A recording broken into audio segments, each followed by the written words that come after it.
Let me welcome you to our 5th video lecture of jewelry design and sketching.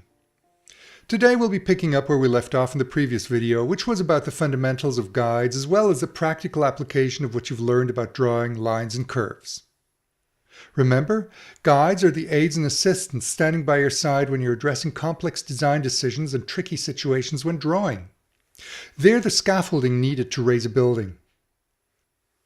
Guides have been around for ages. You may have seen the odd period drama where an artist or draftsman is using what is called a draftsman's net. I'm afraid those were the days when female artists were still regarded with some suspicion, shall we say? The draftsman's net made it possible to transfer the necessary reference points of what you wanted to draw, sketch, or paint to the two-dimensional canvas. Since an identical grid was drawn on the canvas with pencil, charcoal, or whatever else could be painted over later without showing, this method is still used half a millennium after Mr. Dürer here documented its use in his day. But the point of today's video lecture is to show you that there's more, much more, and that in the end it's up to you to decide upon what might be the most appropriate guide for any given task.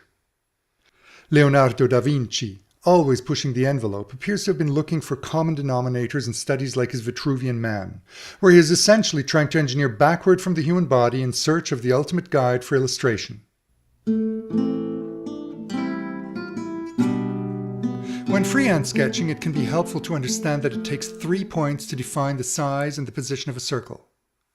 This is often so helpful that seasoned draftspersons regularly set themselves up for this method and come off looking like the virtuosos they are.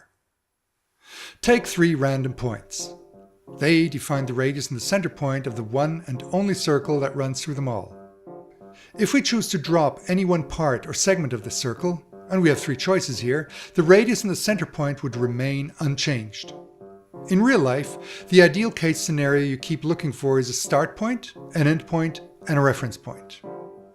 If you've made it a habit to work with a guide, the first 2 are likely to be on one guideline, while the third is on the other, thereby conveniently representing the midpoint of the curve.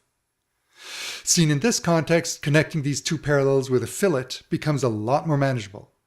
Mark the radius here, and you're on your way. Even if you connect the 2 with a curve blend, you get to choose how long or how short you want the blend to be by marking that on the guide first. And done. Because the method of drawing an arc from 3 points is so useful, you will find that every self-respecting CAD program on the market provides you with its own virtual application of it, and we'll be using it again and again from here.